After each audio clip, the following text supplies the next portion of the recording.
Today, we are going to present a story, The Nightingale and the Rose. It was written by Oscar Wilde, the Irish writer and wit.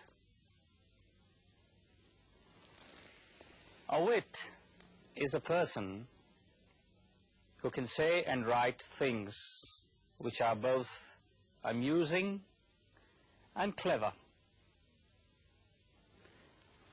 Oscar Wilde's writings amuse us, and at the same time, they make us reflect on some aspect of human life. The Nightingale and the Rose is a love story, but with a difference. You will soon see how it is different from other love stories. For this, you must look for the element of irony in the story. Irony is a course of events or a situation which leads us on to expect a certain desired result, but which ends up differently, usually with something bad. Now you must look for the element of irony in this story. We are going to present this story to you in the form of an animation film. Let's see the film.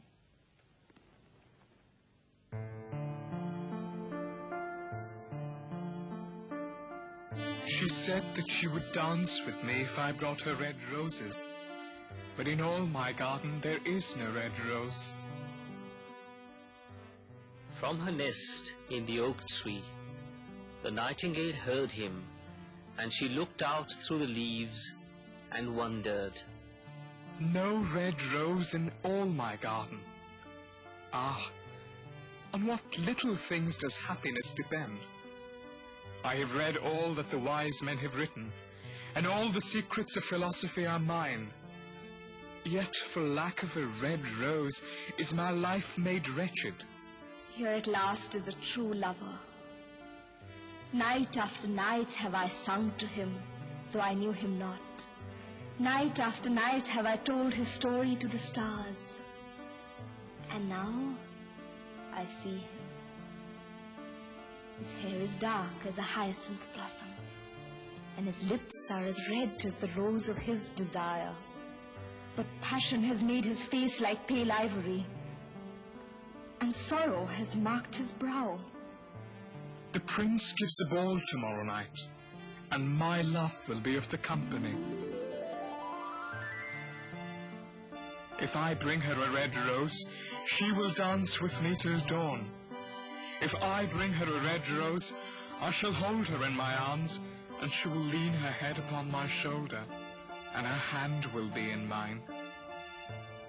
But there is no red rose in my garden, so I shall sit lonely, and she will pass me by. She will take no notice of me, and my heart will break. Here indeed is the true lover. What I sing of, he suffers. What is joy to me, to him is pain. Surely love is a wonderful thing. It is more precious than jewels. The musicians will sit in their gallery and play upon their instruments, and my love will dance to the sound of the harp and the violin. She will dance so lightly that her feet will not touch the floor, and the noble lords in their gay dresses will crowd round her. But with me she will not dance, for I have no red rose to give her.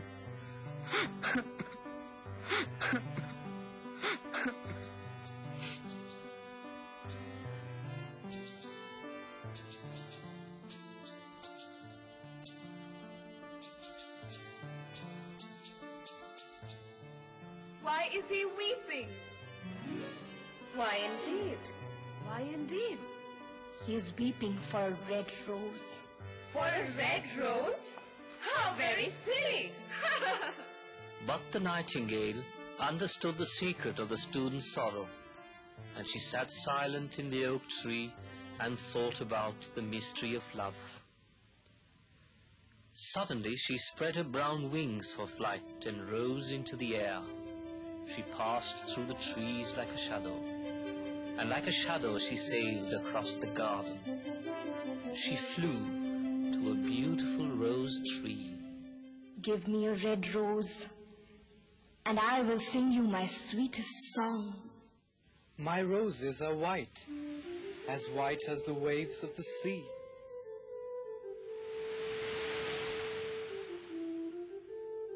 And whiter than the snow upon the mountains.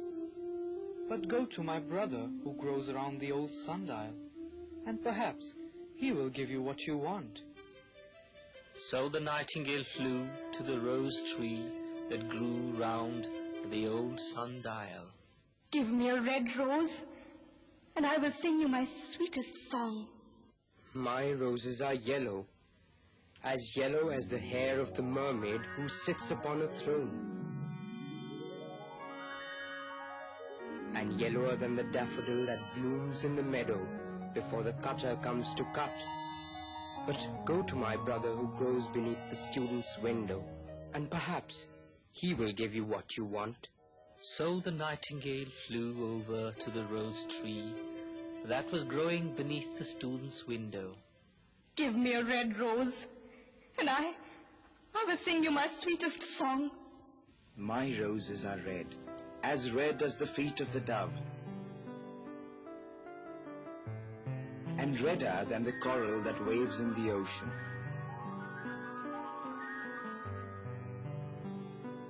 But the winter has chilled my veins, and the frost has killed my buds, and the storm has broken my branches, and I shall have no roses at all this year. One red rose is all I want. Only one red rose.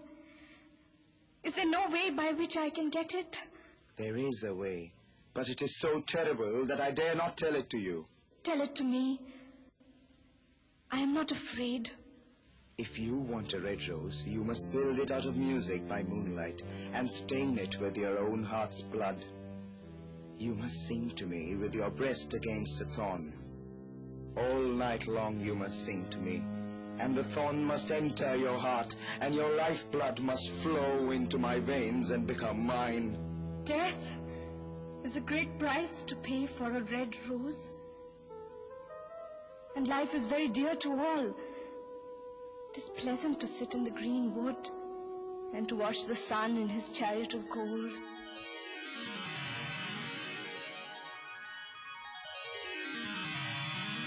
And the moon in her chariot of pearl.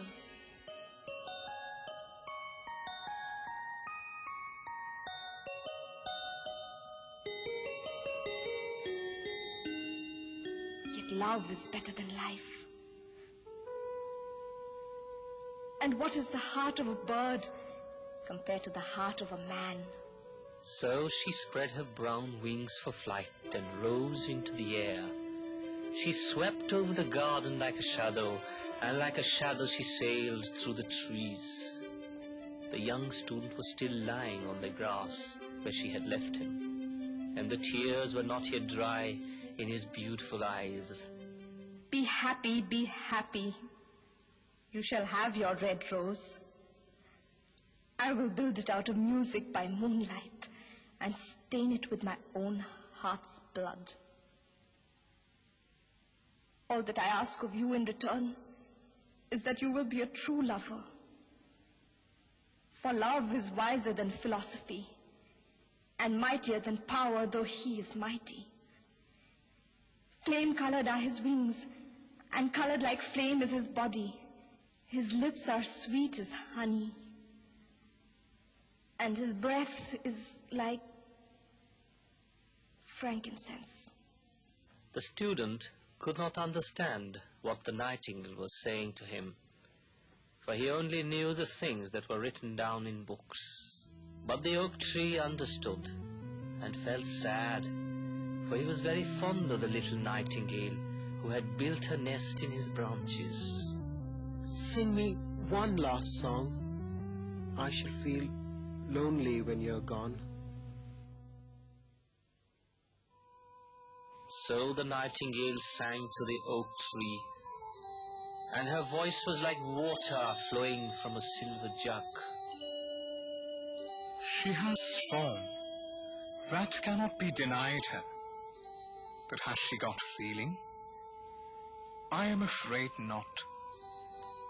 In fact, she is like most artists. She is all style without sincerity. She would not sacrifice herself for others. She thinks merely of music, and everybody knows that the arts are selfish.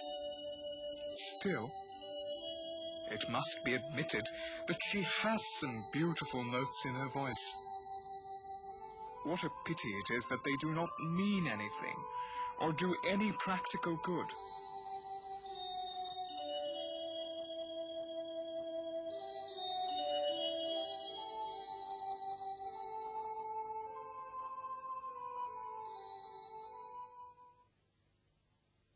And when the moon shone in the heavens, the nightingale flew to the rose tree and set her breast against the thorn. All night long she sang with her breast against the thorn, and the cold shining moon leaned down and listened. All night long she sang, and the thorn went deeper and deeper into her breast.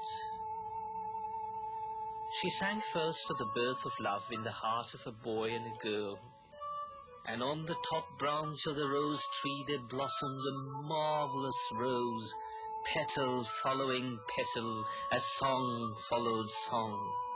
Pale was it at first as the mist that hangs over the river, pale as the feet of the morning, and silver as the wings of the dawn.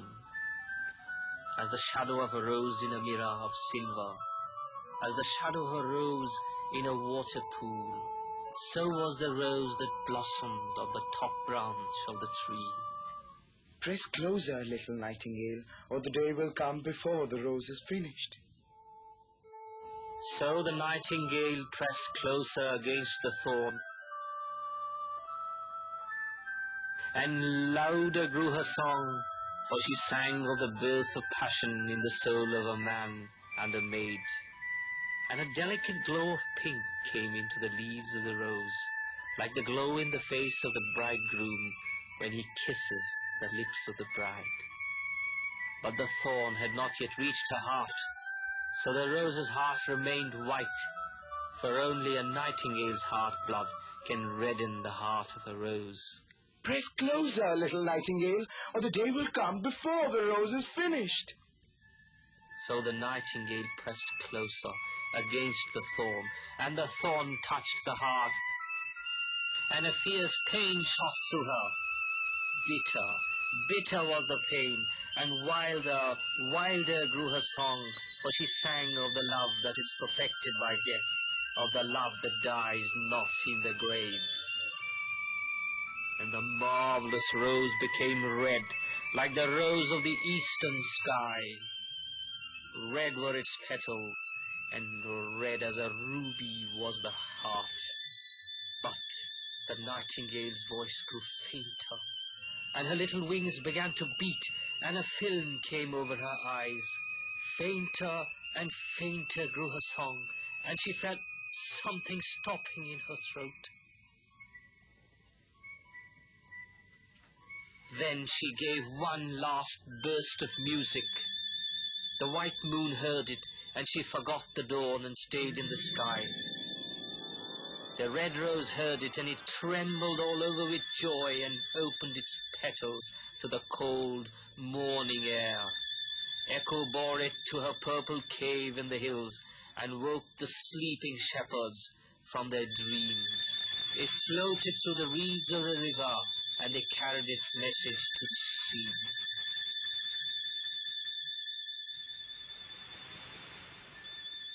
Look, look, the rose is finished now.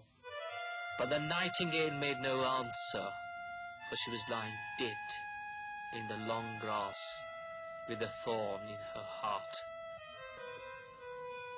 And at noon, the student opened his window and looked out. Why, what a wonderful piece of luck! Here is a red rose. I've never seen any rose like it in all my life. It is so beautiful that I'm sure it has a long Latin name.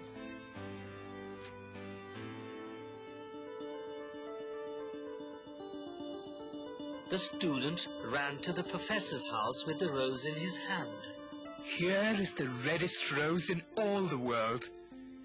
You will wear it tonight next to your heart as we dance together. It will tell you how I love you. I'm afraid it will not go with my dress. And besides, the Chamberlain's nephew has sent me real jewels.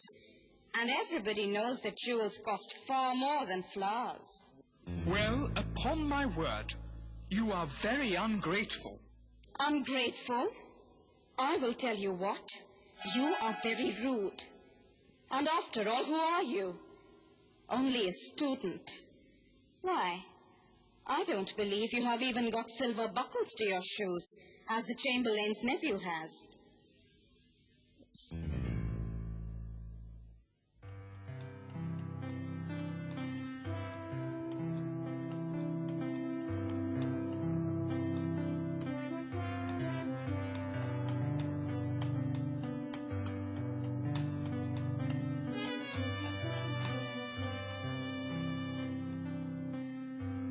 What a silly thing love is.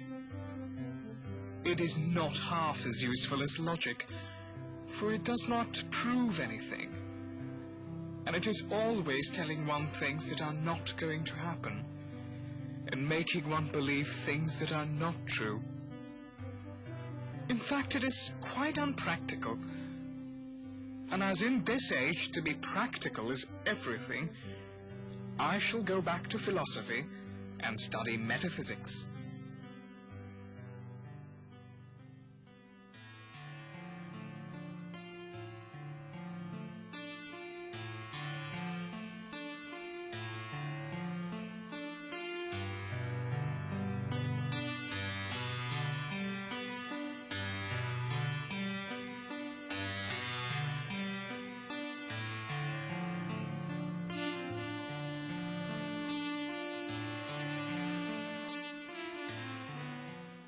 So, you saw that the nightingale made the supreme sacrifice with her death.